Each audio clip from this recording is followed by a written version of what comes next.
ก็คือเวลาเอาน้ำเอาน้ำจา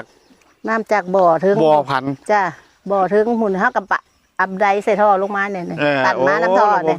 ระบบท่อลงมาเอามาใส่จังซี่จ้าสระใหญ่ทั้งถึงครับวันนี้เฮาก็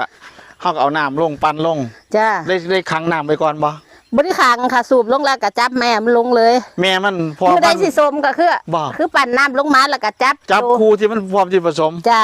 ลงมาใส่บ่ออันพร้อมที่ผสมตัวผู้ตัวแม่เนี่ยมันเขาจะรู้สึกจังไดว่ามันสิรู้มันก็ซามืออ๋อตัวผู้ตัวจับคางคิงกันนี่คิงมันก็เป็นซา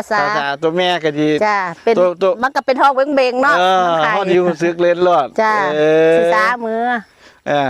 วันนี้เขาเอาลงปั๊บขึ้นเดียวมื้อเช้ามาเฮาก็ตักออกมันเห็นไข่มันเต็มแล้วจ้าแล้วก็ตักออก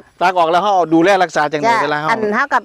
ตักแม่มันออกเบิ้เฮาก็เป่งน้ำออกเอาน้ำออกน้ำบ่จ้าน้ำนี่ระบายออกพุ่นโอ้ตัวนี้น้อย